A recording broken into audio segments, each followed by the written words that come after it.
Okay, so here we are with another Worm Wednesday, and kind of like when I started doing car slash room talk videos on Thursdays, where I started doing those, and a couple of them happened to be on Thursday, and I was like, huh, CTT, like there's a nice little alliteration there, it kind of rolls off the tongue. Maybe I'll just do it on Thursdays. So Thursday became my official like weekly update video. And now I'm like, this I feel like is not the first time. I feel like it's like the second or third time I've done a worm on a Wednesday. It's like, that's an alliteration. I like alliterations. Keep saying I don't want to have to do it always on Wednesdays because if I don't finish an arc in a week, I'm going to be behind and that's going to suck. So again, I'm not gonna try to do it every week. But here we are. It's a Worm Wednesday. I'm also doing a slightly different angle. There's no particular reason for it. I just thought maybe this will be kind of nice. Maybe I'll do more videos from here, or maybe from other angles too. It's a new room. There's space to explore. We can figure this out. But I'm actually getting into what's going on in Worm. So I'm done with Arc 12, so we'll be talking about that. Also, just real quick, I have started Arc 13. I'm about 2.5 hours in. The last thing I read there, for people who have already read Worm, was Burn Scar's test to Bitch. They escaped her, so I don't quite think Bitch is done with that test, though. But that's, when Burn Scar tags in with Mannequin, she's literally high fives, like, yeah, I've tagged in, now you're doing my test. It's like, oh, fuck, this shit is so fucking cool. But actually getting into Arc 12.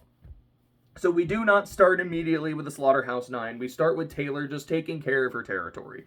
We see, Charlotte is living in the lair. I love that she has a lair. It's like she got a lair, she's got minions, she is a full-fledged supervillain, baby. But Charlotte's living in the lair, Sierra's living in the lair, she's doing like costume commissions for the rest of the Undersiders, which is something Gru had talked to her about in a much earlier part, like pre-Endbringer shit. And so I think that's just really cool. It's really, she's like, I'm doing one for everybody except Rachel. I mean, if she wanted me to, I would, but I don't think Rachel really wants me for anything, but whatever. So that's going on. She does some, excuse me. She does some exterminations. Specifically, there was a house that was infested with rats. So she sends the bugs in, takes care of the rats. The patriarch of the family is a real asshat about it, but she's like, I really don't give a shit about you and your attitude, but your family needs my help, and if you don't appreciate it, you can go fuck yourself. I'm making sure that my people are okay. So that happens. She has a conversation with Gru. Who's like, you're kind of going too hard too quickly, but you're kind of not going far enough at the same time. Like, if you're really trying to make a big change, helping people is one thing. It might endear you to the people in your territory. You're not really doing much about the gangs that are here, the other factions that are here. The progress you're making for what you probably want is not fast enough as fast as you're going. And Taylor's really upset about this because she's like, I know he's right. Maybe he's right. Fuck, I love that video.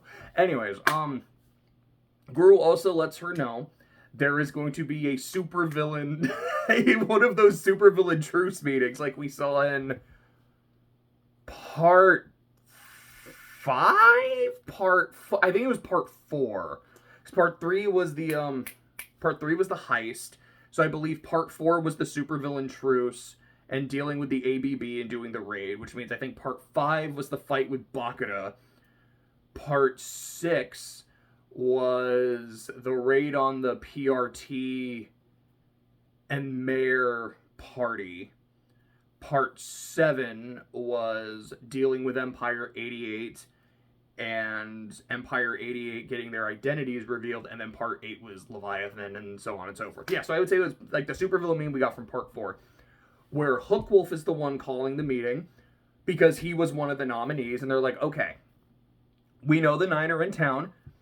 Hookwolf is saying he's a nominee. I think they had acknowledged that, but like, we know Coyle got hit, so someone in Coyle's employ, one of the travelers, I don't remember if they knew it was Noel at that point or not. They knew Regent got hit. They don't know about Bitch or Panacea, and I think at that point they already knew about Armsmaster, or they very soon learned during the meeting about Armsmaster. So that's 6 members of the Slaughterhouse 9, but there's only 8 of them. Jack's nominee was Oni Lee, who failed Jack's one test, so he's dead. And Burnscar, I don't remember when they say it. I think it's in the, I think it's actually in Jack's interlude. They specifically mentioned Burnscar didn't nominate anybody. So I think I had said in my Arc 11 video that she had nominated Labyrinth. That is incorrect. She just went to visit her friend. Labyrinth is not part of this, which means Fault Line's crew has really no skin in the game. Aside from the 9 are in town, we should probably do something, but as they say in the meeting, like, we're mercenaries. If you want us to help, you can fucking pay us. Otherwise, we do not care. Speaking of which, so at the meeting, it's all our supervillain groups. So you got Hookwolf's Chosen. We've got, what was Purity's group? I think Purity's group is just called, like, the Pure, but it's her split of Empire 88. Coil's there. The Undersiders are there. Fault Line's crew is there, the merchants are there, and there's this really funny scene where Skidmark goes up to Fault Line, and he's trying to talk shit, and essentially what he's trying to say is, look, you invaded my party, you took my shit, you embarrassed me in front of my people, and I'm not happy about it, I want some recompense. The way he says it is like, you nasty bitch, if you're lucky, I'll let you suckle my knob, and I'm like, what a piece of shit. And what I love about it is Fault Line just does not care. I think she literally just looks, I think it's at Hookwolf, like, why is he here? Like, I know we're inviting all the supervillains in town, but why is he here? There is no point to having him here. This dude is beyond useless. And I was cracking up reading, like, her not giving a shit about him, and Hookwolf's like, look, I mean, you're not wrong.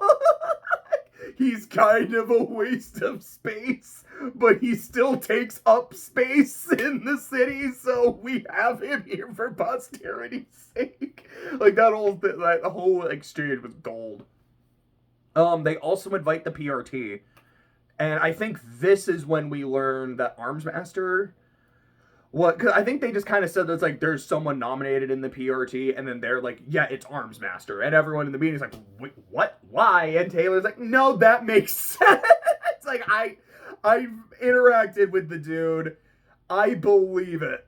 I think it was specifically Miss Militia is the representative of the PRT. I think Weld and Clockblocker were there too.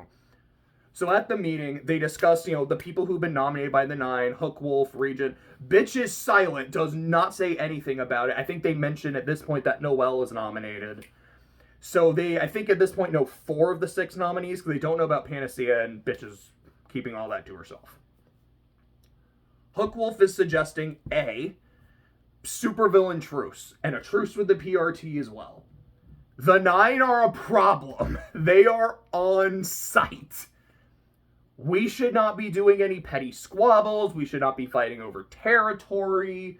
We should all be working together. And kind of like with the ABB thing, I remember there was a point where Kaiser had said, we have a truce in place right now with the PRT where as supervillains, we can handle our essential business, but let's try to not go too far with other things. And it's kind of the same thing. Like, if there's something essential to your business, you can do it. Just don't do things that we can't ignore, because cops and robbers, we would like to be able to ignore it for this.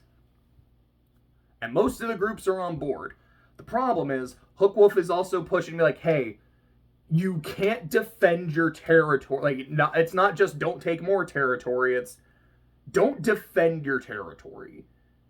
Which the Undersiders say, like, no, that is a no-go for us. And the Travelers say, that's a no-go for us, too. And there's one point, Taylor just kind of mumbles something, kind of like, no, like, I can't do that. Miss Militia hears it and tries to make an argument. Hookwolf's like, nope, don't accept that. And Miss Militia just kind of looks at Taylor, gives her a little shrug, like, I tried, kiddo, like, I'm sorry. I tried to do you a solid. He said no. So, what I'm noticing that I really like about Hookwolf is he's very good at playing the game of cops and robbers. I think that's something I really like about this story. It's like, as much as being a supervillain is about being a supervillain, having powers, having your territory, and all of that kind of shit, there's a lot of politicking involved too. And in the meeting, he's like, we need everybody together to deal with this problem. And if you don't want to be part of that, if you're that concerned about grabbing power and maintaining your power in this time of mutual need, you're just an awful person. Like, this son of a bitch. He's also trying to screw us over. No. Fuck you. So, it gets to a point in the meeting where even Coyle is saying, hi, hey, Undersiders, as a neutral party in your issues with Hookwolf, maybe you should accept the truce. And the Undersiders still say no. And there's something kind of interesting to me there. I'm like, is that Coyle just trying to say to them, it's fine, take the truce? Or is that Coyle just trying to say, I really want you guys to not do the truce, but I have to save face? Like, is it kind of like a secret test of character? I don't know. Or if he's like, no, like, take the truce. The 9 are a problem. I can't run the city if I'm dead. And according to Dinah's predictions, there's a more likely than not chance that I am going to be dead and I can't run my city. Both kind of make sense to me. I feel like the first one is probably more what he's going for. But alas, the Undersiders don't take the truce. The Travelers don't take the truce. Everyone else does. They're like, if you're not going to agree to the truce, you should probably leave right now. But we haven't figured out what we're going to do about the 9 yet. Yeah, I know, but who's we? You didn't agree to the truce. So the Undersiders leave, the Travelers leave, and they're like, hey, so everyone is in an alliance except us, and we both work for Coyle. We're good, right? Yeah, we're good. So the Undersiders and the Travelers go to Ballistic, is I think his name. One of the Travelers, they go to his hideout specifically. Everybody unmasks. They all get super comfortable around each other, super chill.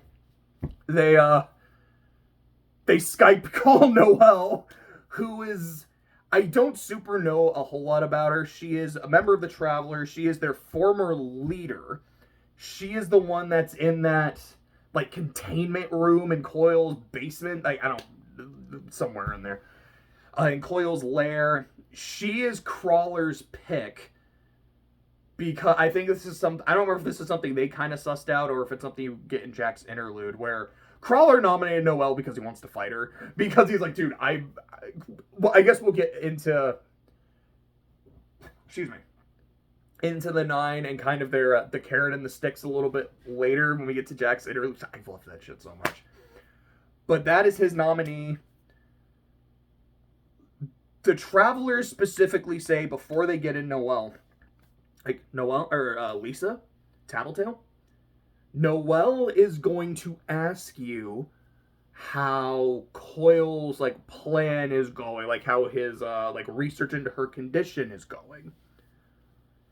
We can't really tell you about it right now. We would like to. We will at some point. Just lie and say it's going well, please. And she does. Dude, Lisa can lie. She is. And just look you right into... I love saying windows of your soul. It's such a great phrase. But she can look you right into the windows of your soul and tell you the sky is yellow. And you could believe it. So, like, this is going on, but they're also trying to figure out, like, how should we do this? What is our plan? And the plan they really go with is Trickster is referring to this as like a game of chess. Where, like, it's our side against their side, and this is what we're dealing with. Like, I don't remember what he refers to everyone as. I think it's like Shatterbird and Burnscar are the bishops. I think he's like Siberian is this all-powerful queen that can do anything. Jack is the king. You know, he's not the strongest piece on their board, but he is the most important. Like, if you take him out, you win. I guess Bonesaw was a rook. I don't remember. No, I think they said Bonesaw was a knight because you never really know what the hell she can do. But like blah blah blah blah blah. And it's Noelle who says maybe this isn't chess, maybe it's shogi. It was either shogi or go. I don't remember. I've never actually played those games. They sound really dope because it's at least one of them is when you capture a piece, it becomes your own, and I think you can put it anywhere on the board. Like that sounds so fucking cool. I actually really would love to play that game. I've been interested in that game for years. And then if you've ever seen Hunter x Hunter with the Chimera Ant arc and Meruem, like there's a game they specifically play there that I think is unique to Hunter x Hunter. I'm like, I actually want to learn how that game works. Like that sounds really dope. Anyways, point. What they are saying is we have Regent, and when Regent can use his power to the max, we can get a meat puppet. Maybe what we need is to play shogi, where we get one of their pieces. Maybe someone like, I don't remember who it is that they go with. I think they say Bonesaw. I wrote it down. I have not been checking my notes at all.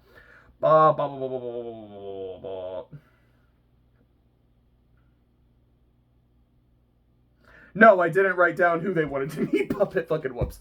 But they're like, we can get one of them. And if we can capture that one, give them to Regent, we can have one of the 9 as one of our pieces, which will help us deal with them. And they're like, okay, can we do it to Siberian? No. Can we do it to Jack? Theoretically. But Jack will never put himself in a position where we can. Cherish is immune to his power. Or at least, like, not fully, but kind of immune enough or resistant enough that that's not going to work. So that's 3 down. Shatterbird, Burn Scar. I think they're like Crawler. Like, Crawler, his physiology is so weird. That's probably not going to work. So that's another one we can't. So it was Burn Scar, Shatterbird, Bonesaw. I don't remember who the 4th is now. This is now bothering me immensely. Fuck, who am I forgetting? I have these... Mannequin. That's the other one, is Mannequin. And they're like, yeah, Mannequin... There's too much, like, shell and casing with how weird he is, so you probably can't get to him physically. So it's like, okay, either, like, Burn Scar, Bonesaw. Bonesaw is going to be, like, right with Jack at probably all times. So that one's probably not going to work. We're either getting Burn Scar as a party member, or we're getting, or Shatterbird as a party member if we can get this to work. I think that's our plan. Plan good. Okay. So the Undersiders go to leave. And the Travelers, I think the Travelers just kind of stay behind. So as the Undersiders leave, who do they come across? But half the Slaughterhouse 9. I love the way this is written. So it's Cherish, Siberian, Jack, and Bonesaw.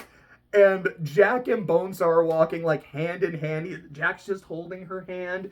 And Bonesaw is in the middle of the street, just walking slowly, specifically on the yellow lines. Like, this is... If I didn't know any better, this would be adorable. And even though I do, it still kind of is. There's something really kind of sweet about this. It's demented because I know who these assholes are, but... He's such a good papa. It's like she got a family. She's got a Papa Jack and a Mommy Siberian and her big sister Cherish. And she hates it when people swear. You know, if someone says a bad word, no swearing. That's bad. That's wrong. That's gross. Like, is she like 10? This is wild. But anyways.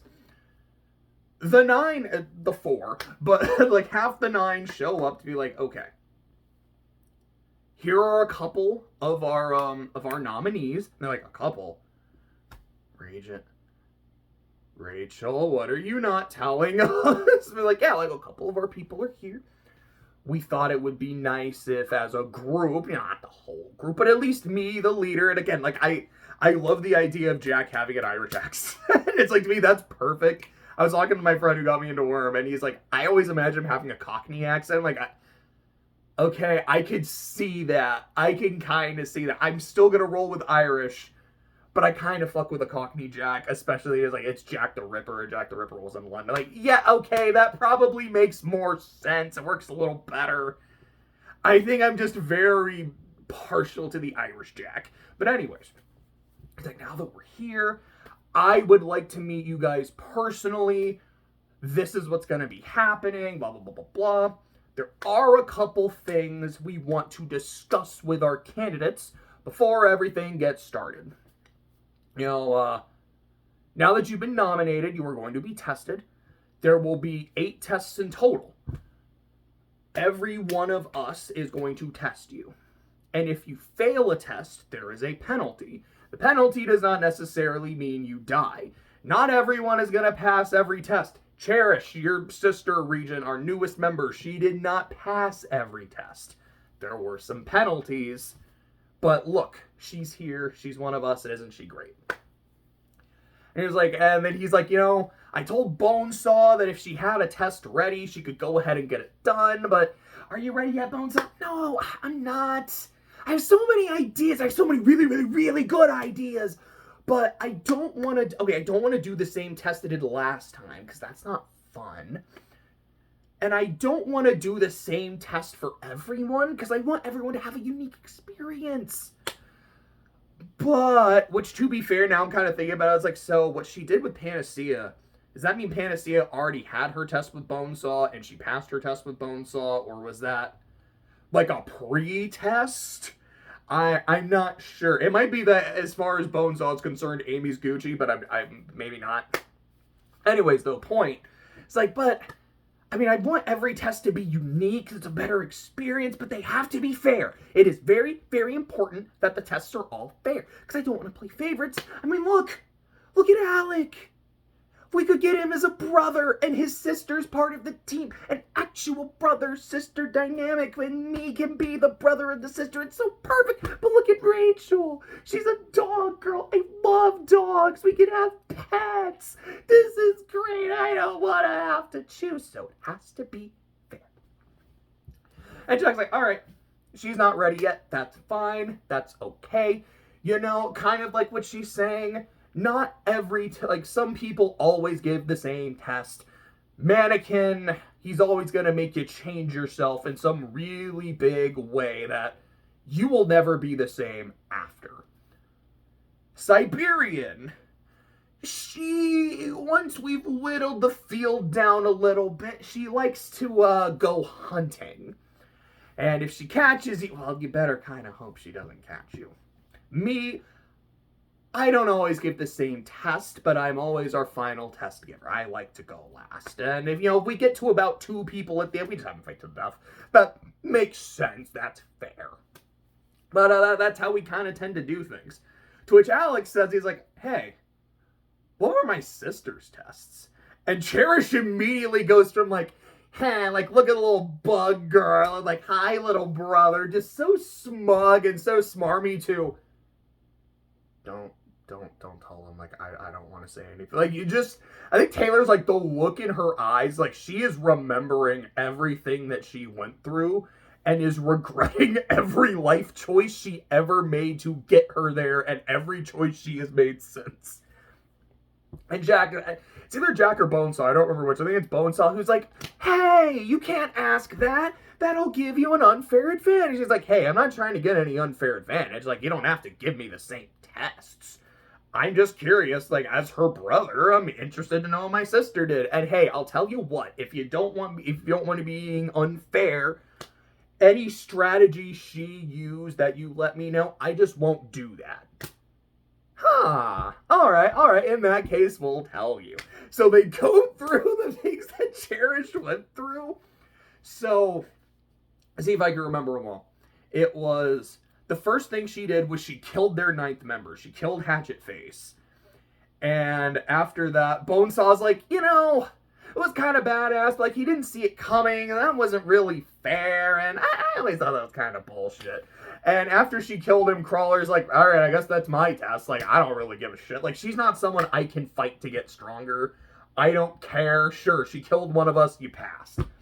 Siberian she was hunted for, I think it was like 3 days and 3 nights. And I think Jack even says, like, she made it by, like, 3 minutes. She barely survived the time limit, but she did. And after that, girl's at her wit's end. She's exhausted. She hasn't slept. She's barely ate. She's barely slept. That's when Shatterbird gave her a test. Because we can give her a test whenever we damn well please. She waited until Cherish was at her most vulnerable. So Shatterbird had her trapped in a room. It was completely dark with nothing in there. I think there was a little bit of water. Like nothing but a little bit of water. And a tiny shard of glass. Anytime Cherish didn't pay attention to that shard of glass, it got closer. And I think we were kind of talking about it, like, as they're kind of being told about, like, the different tests. Once, like, she, like, remembered Shatterbird's, like, you could kind of, again, see it in Cherish's face, like, do not remind me of that. They mentioned, he's like, I'm not going to tell you what Burnscar's test was. Just know that Cherish failed. And after she failed, she was punished. And after that was Mannequin's test. And she made damn sure not to fail 2 in a row. Which Mannequin, for her change, she put this tattoo, I think it was on her back. And I don't remember exactly what the tattoo was, but it was this, like, specifically, like, these really, like, vile, vulgar words and epithets and images just defacing her body. Because if you remember, in Arc 11 in Cherish's interlude, when she's introduced, when she's talking to that random police officer, she's like, like, a pretty young woman like you shouldn't be out and about. Like, you think I'm pretty? You think I'm pretty? And she's kind of flirting a little bit, enjoying that someone finds her beautiful, and it's because she's defaced her body. And they talk about how, she was someone who was very proud of her body, proud of how she looked. And for Mannequin, she had to deface it. I don't remember what Bonesaw's test was. I don't remember if she said it or if she's like, I don't really want to talk about it because I might do something. I genuinely don't remember. No, I remember now. It was she had put something in her body. It was like, she had put this, like, shit in her body that nullified I think it was, like, completely nullified her power. It was a parasite. That was it. It was a parasite in Cherish's body that was nullifying her power. And to get rid of it, she had to drink blood, and she was not told how much blood she had to drink to get rid of it. And I think that was in her while she was escaping Siberian. Because I remember there was a test going on at the same time. She's like, yeah, like, she got through that one. Then it was Jack's turn, and Jack's like, Mannequin's test was rough. Like, I wasn't sure how I was going to top that, but it's like, I wanted to top it, because, like, man, that was great. Like, I saw her at her lowest, and I saw her push forward. And the creativity that took, that's what it takes to join my 9. That is art. Cherish, turn around. And so he has her turn around and, like, take her shirt off, or part of the shirt. It was either Cherish fucked up her stomach for Mannequin or her back, because Jack made her do the other side. Because Jack's test was, I made her do all the tests over again. And, Bones, I was like, yeah, and, like, she had already killed Hatchet Face, so I did my thing to, like, kind of bring him back, so she had to fight him again, and this time he was aware, and she failed. And they mentioned, like, yeah, she failed a couple of the retests. But she still joined the team, which, again, I really like the lore implications of that, which are, you don't have to pass every test. No one's going to pass every test. There are penalties, but they won't kill you. Depending on the member. Like, my understanding is that if you fail Siberian, I think there was something where they kind of said, you might, like, Siberian might let you get caught, but it's like a 3-strike rule. Because I think they had said something where it's like, like, you barely avoided getting caught the 3rd time. So I assume with Siberian, it's kind of like a game of tag, and it might be if she tags you the 1st time, you get a penalty, but she won't kill you, and then every subsequent time, it gets worse and worse. That's how I'm understanding it, but again, I could be completely wrong. I also don't know how many candidates there were with Cherish, or if it was just, hey, I want to join your group, so I killed a member to get a spot, and they're like, all right, well, you're our only candidate, but we're gonna make sure that we test you thoroughly. It's not like the captains in Bleach where it's like you killed a captain, cool, you get a spot. You still have to go through the screening process. But so they talk about all this, and Alex like, damn sis, like I thought your situation was bad. Like I thought you were in way over your head. I didn't realize how bad it was. Like you're screwed. So around this time in the conversation, Jack still has not told them why they're there specifically, aside from if Bones always ready, we test you. Like, there's a couple things we wanted to let you know. And after hearing everything about Cherish, Lisa gets an idea. Because she's Lisa. When she finds an angle, she has to take it. And now I'm almost kind of wondering, is that a side effect of her power? Where, I mean, they talk about how people's powers, like Rachel in particular, how it can affect your psychology. Like, Rachel understands dogs, so she's now a lot more dog-like in how she thinks. Even Taylor's like, I'm a lot better at multitasking than I used to be. And I think it's because of my power, you know, having to do stuff while ordering bugs, while ordering bug to do that, and bug to do that, bug to do that, bug to do that. I've gotten way better at multitasking. There's a part of me that wonders, is that part of Lisa's thing? It's she can get information, she can fill in the blanks, and there's almost this impulse, this compulsion to follow up with it, either to get more information or to use it to her advantage. I don't know. It's kind of interesting to think about. Like, it reminds me, like, thinking about how Worm can do that to people makes me remember Sylar from Heroes. If you remember that, if you ever watched that, Sylar was the main antagonist of Season 1 and a recurring character throughout the other seasons. Depending on the season, he was either, like, still a villain or a protagonist or kind of an anti-hero, etc., etc. His power is this compulsion, or excuse me, he just kind of understands how something works. And I think he was a clockmaker, so he just understands it's how a watch works, it's how a clock works, and it helps him fix things. There's also this compulsion to understand things that he doesn't understand. Which, once superpowers became a thing, it was like he had this need, an obsession. How does your power work?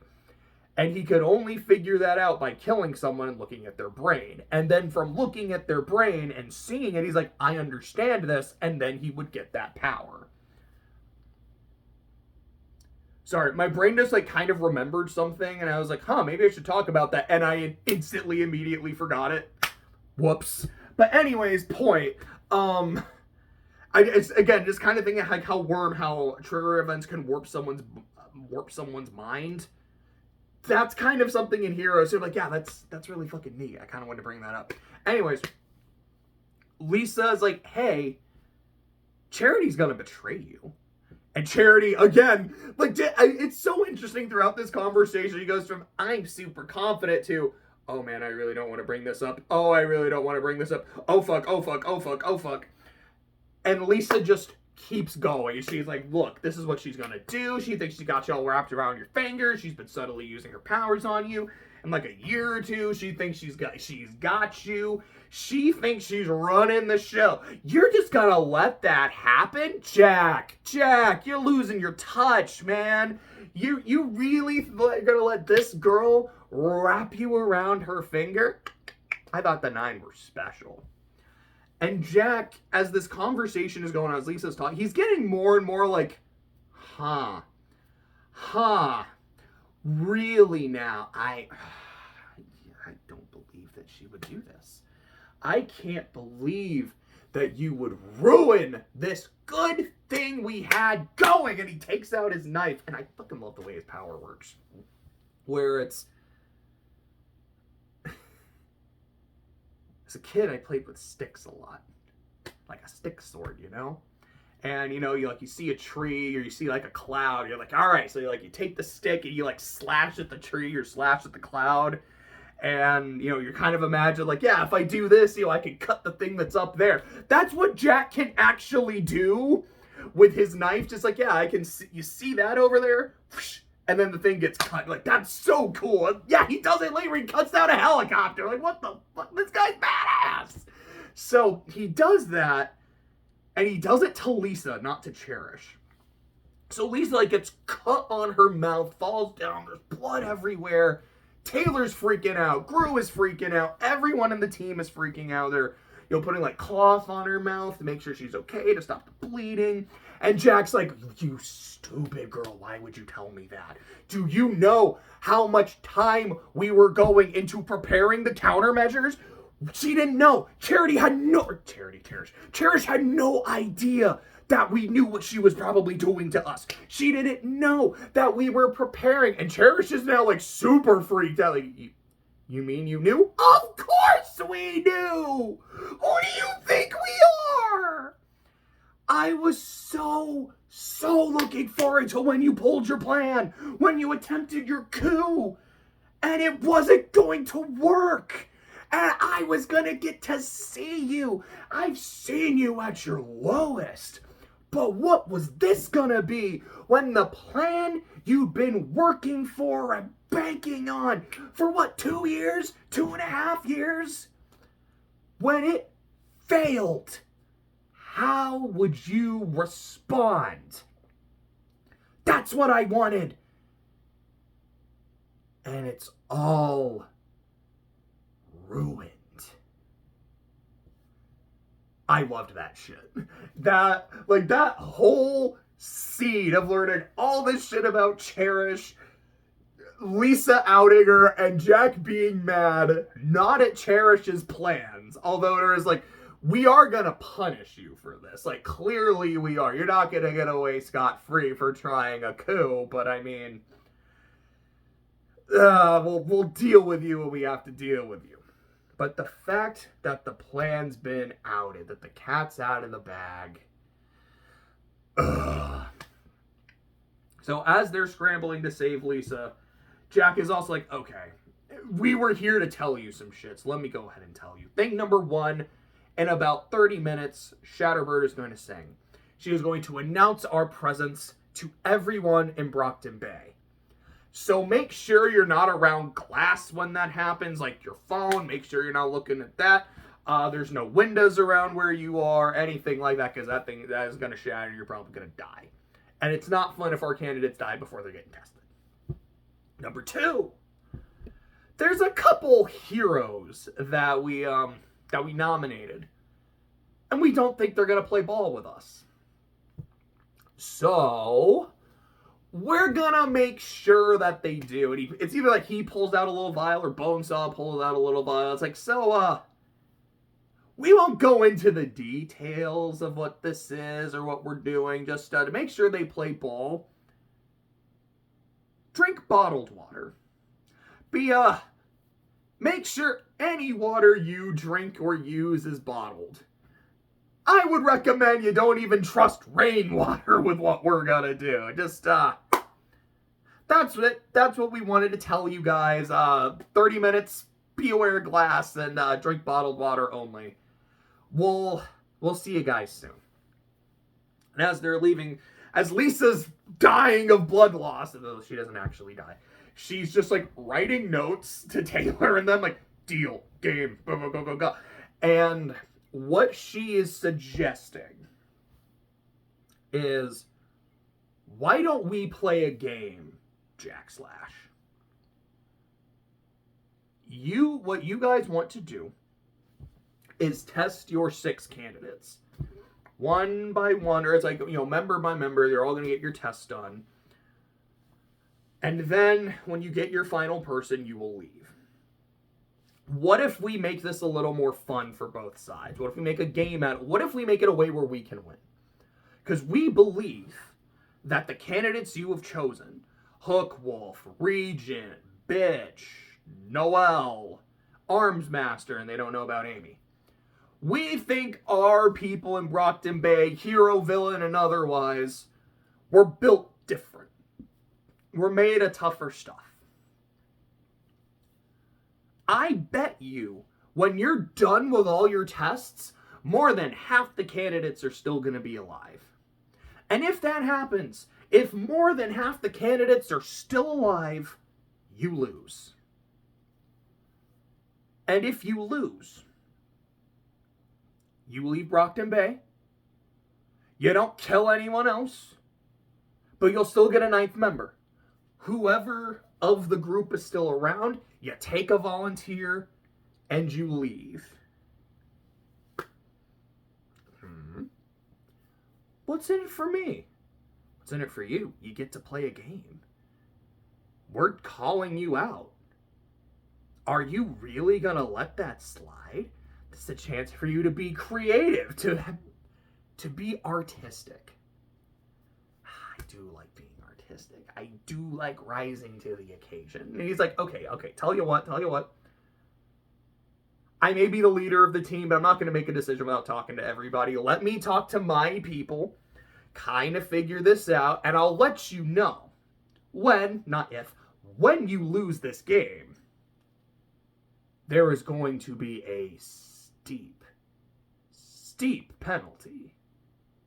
But as long as you accept that, I will allow your delusion of victory to maybe continue for a bit. But I gotta talk to my people first, then they leave. So after this, Lisa's dying, but she makes it. Taylor has to go. She's like, I gotta go warn my people. I gotta go warn my dad. She tries calling her dad. Her dad doesn't pick up. So she just sends her bugs and is like turning them into like words and shit, like avoid the doors, avoid the windows, avoid glass, blah, blah, blah, blah. She ends up finding her dad after Shatterbird sings. And when she finds him, he's bleeding, he's injured, but he is alive. And some paramedics who are working for Coil come and they pick him up. Her dad is taken to safety. He is okay. Her territory is not looking good. There's a lot of damage. There's glass everywhere. People are injured. Some people are really bad. Some people are dead. Some people are okay, but they just got like glass sticking out of their arms and shit. And it's unpleasant. So Taylor is taking charge. She's like, okay, you do this, you do this. And people aren't really listening to her at first. And she's like, oh, don't do this to me right now. How should I respond? And it's one of her droogs. It's either Sierra or Charlotte. I don't remember which. She's like, hey, Skitter, what do you need?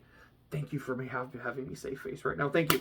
You do this. And then someone else will kind of like, okay, do you need anything from me? Bam, bam, bam, bam, bam, bam, bam. Slumlord Skitter in her element.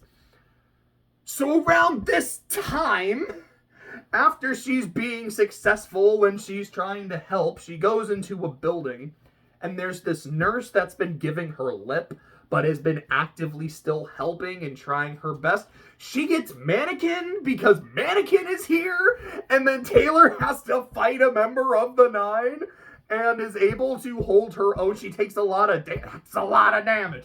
She takes a lot of damage, but is able to get the dude to retreat. And after this, girl is exhausted. Like, I've had a very, very long night. One of my best friends might be dead. Dad is barely alive. My territory is in shambles. I don't think my people respect me. And I almost fucking died. What's next? So Gru shows up and then he's like, okay, status update. Your dad is fine. Lisa's not fine. She's alive. She's not fine. And a bunch of people are just kind of going up to her going, hey, we heard you were recruiting. Can we join? Yeah, sure. Go help with the cleanup. Why? Because this is my territory and I'm gonna clean up. If you're gonna help, then get started. Like, you'll get paid for it. Okay, like, can I call my cousin and have him come help and he can get paid? Yeah, sure. Like, if you do work, you do what I need you to do. You're fine. Okay. And that's basically how that part ends. Now let me just check my notes before I get into the interludes. Let's see. That sounds about right.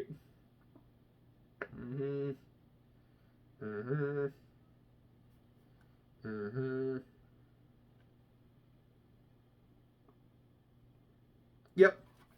Oh, no, sorry. The last thing that does happen is after Taylor is getting respect for fighting Mannequin and people want to join her, she does have a conversation with Gru where she tells him, the reason I am working so hard is Coyle told me he might release Dinah. And he's like, you know he's bullshitting, right? I know he's bullshitting.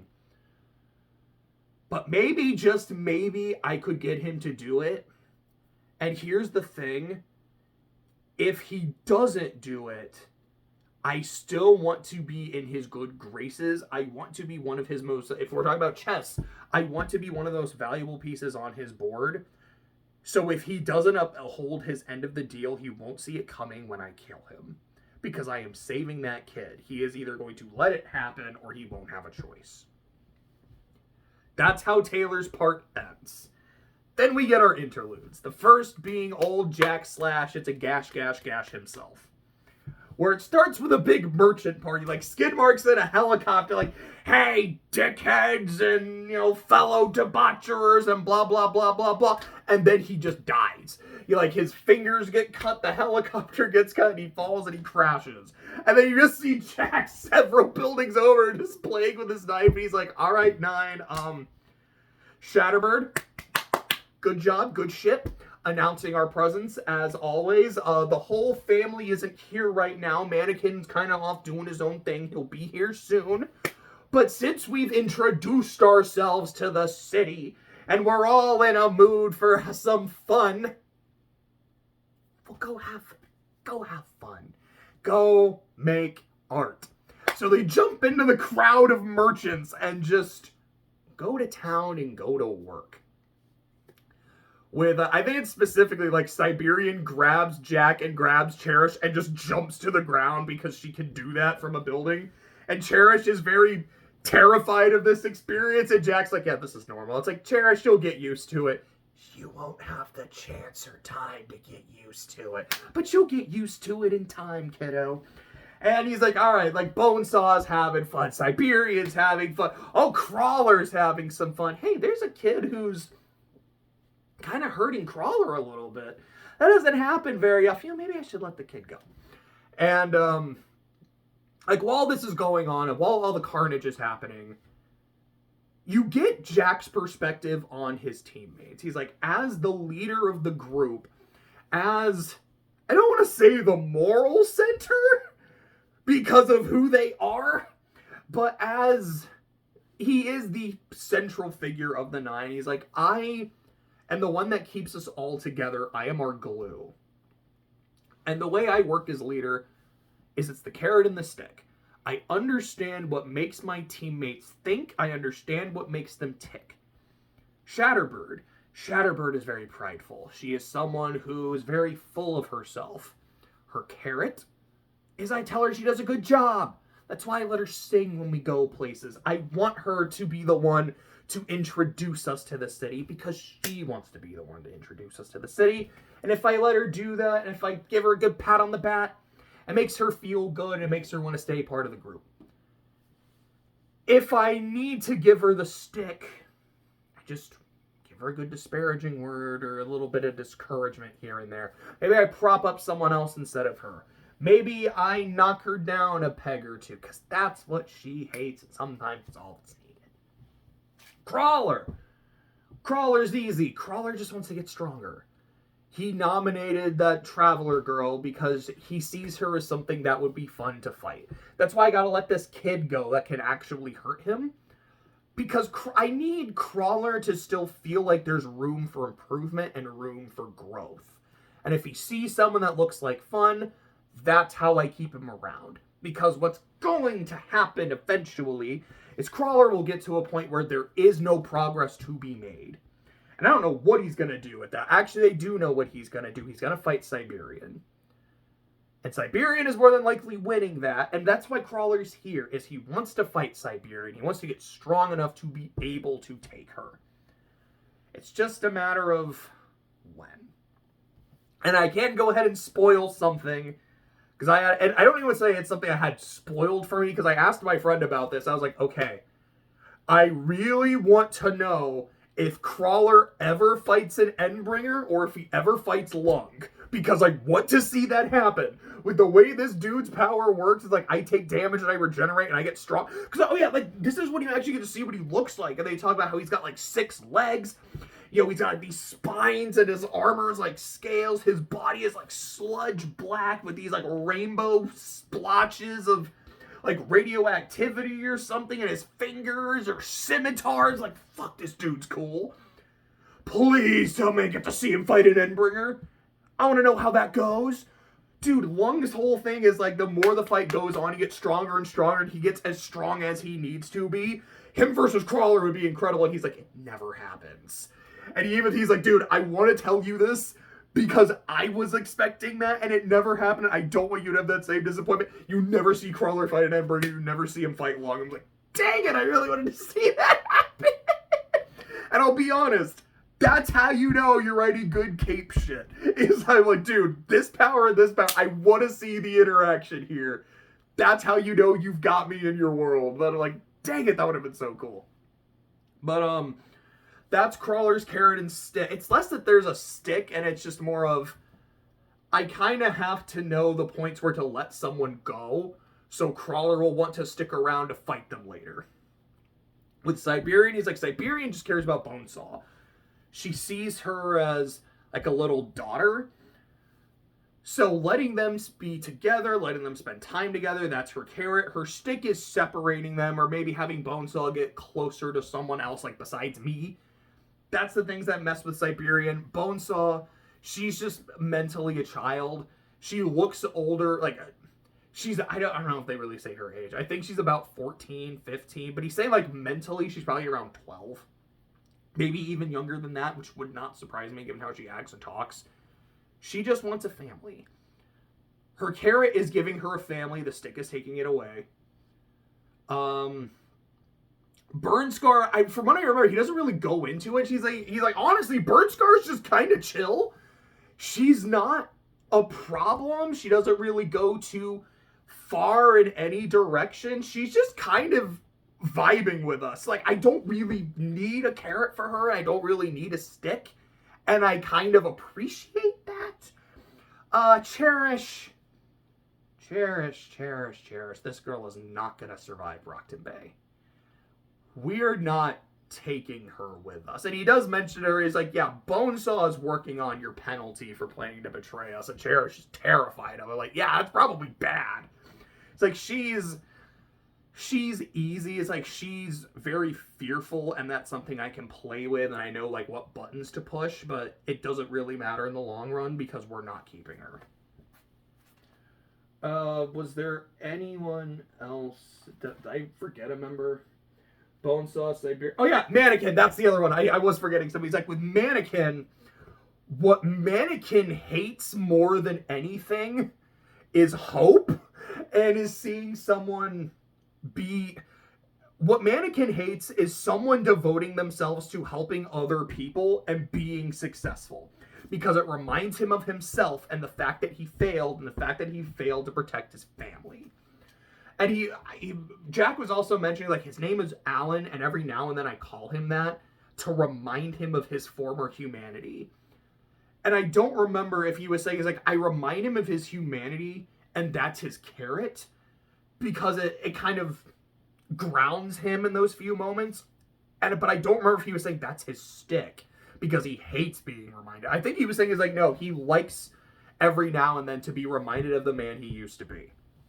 But after they have fun with the merchants, Mannequin rejoins them, and they learn from him. It's like, okay, he went to mess with the bug girl. He failed. He not kill the bug girl. So like, all right, Mannequin, there's gonna be a penalty because you failed, you lost, you're not gonna die. You know, that's not fun, but they want to play a game with us. They want to play the Slaughterhouse games, and I want to play, but we got to make sure we have fun rules. There's going to be a very, very steep penalty when they lose. Like, first things first, the bug girl, she got to go. She just, like, beat one of our members. We can't have an insult like that. Stand. Mannequin, since you failed, you're up first. So here's what we're going to do. Each of us has 3 days to test all of the all the applicants. I think it's like every successful test gets you a few more hours in your day for 3 days. I think it's like if you manage to kill an applicant, you get like a whole nother day. You cannot kill an applicant if until they fail. You can only do it in a penalty, and also, it has to be fair. None of the other 9 can help you administer a test. You're on your own. Although you can, like, directly, but you can barter with them. You can negotiate with them to get some indirect assistance. And the same thing for an applicant. You can get help from other people, but yeah, I think it's specifically, like, they have to be residents of Brockton Bay. Like, you can't call in, like, Legend or Scion or some shit, like, to come help you. I mean, not that Scion would listen. But things like that, like, you have to get help from other people in the city because it's us against the city. That sounds like that was about it. It's like we're getting close to starting the Slaughterhouse games, and that's what we're getting in Arc 13, and it's really cool. The second interlude was about a girl named Jamie, and Jamie went to, I think they were called Cauldron, which is an organization that can give people powers. Like, we have a screening process for it. Now, it's not like screening where, like, oh, are you going to be a villain? You don't get powers. Now, we'll give our powers to villains. We don't care. Just, people weren't going to mess with us, super NDA. This is super confidential. If you do anything to implicate us, we will take care of it, and we will take care of you, and possibly get rid of your powers, blah, blah, blah, blah, blah. So she wants her powers to fight this dude named Madcap, who his business is he takes people who are being sent to the birdcage and, like, stops the transport from happening. So he can't break people out of the prison, but he can stop you from getting there. And Jamie's like, this dude's an asshole. This dude's a problem. I'm going to stop him. So Jamie gets her powers, which is about, like, energy. Like, she can absorb energy and, like, throw it out and whatnot, and makes her stronger and faster, blah, blah, blah.